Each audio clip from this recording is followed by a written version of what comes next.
সস্তা মোটিভেশনাল দেওয়ার মাধ্যমে যে আসলে ভাইরাল হয়েছে, সেও কিন্তু আসলে মোটিভেশনাল স্পিকার আমি তাকে বলতে চাই না। যেন আমরা ফেরাউনের কথা জানি, নমরুদের কথা জানি, এরকম অনেক জালিম, গাদ্দাফির কথা জানি, তাহলে এরকম অনেক জালিম কিন্তু যুগে যুগে বিভিন্ন সময় বিভিন্নভাবে এসেছে, কিন্তু একমাত্র জয় হয়েছে তারই যারা সত্যের পক্ষে অবস্থান নিয়েছে, ন্যায়ের পক্ষে অবস্থান নিয়েছে।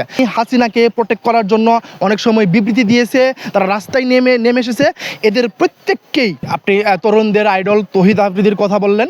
আমি বলতে চাই আসলে তরুণদের আইডল আসলে সে কিনা, এর কিন্তু প্রশ্নের একটা জায়গা রয়েছে। আসলে ঢাকা বিশ্ববিদ্যালয়ের শিক্ষার্থীরা তৌহিদ আফ্রিদিকে আসলে তরুণ আইডল মনে করে কিনা, আমরা বলতে চাই সে আমাদের কিন্তু কখনোই তরুণ আইডল ছিল না ঢাকা বিশ্ববিদ্যালয়ের শিক্ষার্থী হিসেবে আমি বলতে চাই।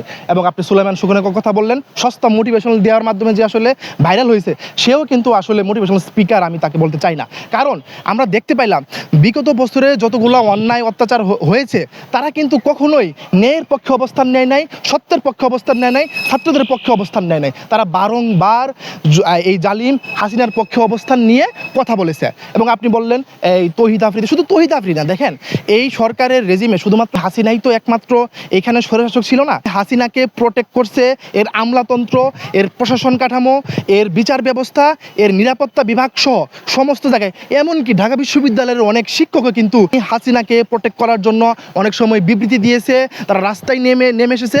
এদের প্রত্যেককেই আমি বলতে চাই যে তাদের পদবি থেকে বরখাস্ত করে, অপসারণ করে এবং তাদেরকে বিচারের আওতায় আনতে হবে। হ্যাঁ, আমি বলতে চাই যে ঢাকা বিশ্ববিদ্যালয়ের শিক্ষার্থী হিসেবে আসলে তৌহিদ আফ্রিদি সহ, আমি যেটা বললাম তৌহিদ আফ্রিদি সহ আসলে এখানে যারাই এই রেজিমকে প্রোটেক্ট করেছে, তাদের প্রত্যেককেই বিচারের আওতায় আনতে হবে। কারণ আমাদের অনেক ভাই যেমন আবু সাহিদ, মুগ্ধ, অনেক সাধারণ স্টুডেন্ট, অনেক মাদ্রাসার শিক্ষার্থী সহ অনেক ছোটো বাচ্চা, তাদেরকে কিন্তু প্রত্যেকেই শিকার হয়েছে এবং অনেকে কিন্তু এখন আহত নিহত হয়েছে। আমরা যদি এই হাসিনার তাদেরকে যারা প্রোটেক্ট করছে, এদেরকে যদি আমরা ক্ষমা করে দিই, তাহলে এই মাজলুম যারা এই জুলুমের শিকার হয়েছে, তাদের সাথে কিন্তু আমাদের বিশ্বাসঘাতকতা করা হবে। আমি বলতে চাই আপনারা দেখেছেন কিভাবে যারা অন্যায়ের পক্ষে অবস্থান নিয়েছে, কিভাবে যারা অসত্যের পক্ষে অবস্থান নিয়েছে।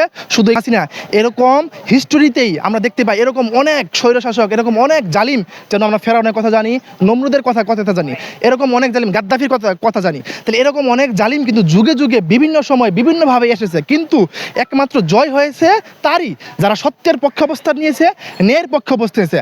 আমি আগামীর বাংলাদেশের প্রত্যেকটা মানুষকে হুঁশিয়ারি করে বলতে চাই, আপনারা এরপর থেকে কখনোই অন্যায়ের পক্ষে অবস্থান নেবেন না, অসত্যের পক্ষে অবস্থান নেবেন না। আপনারা আপনাদের প্রাণ দিয়ে শরীরের শেষ রক্তবিন্দু থাকা পর্যন্ত আপনারা সবসময় সত্য, ন্যায় এর পক্ষে অবস্থান নেবেন।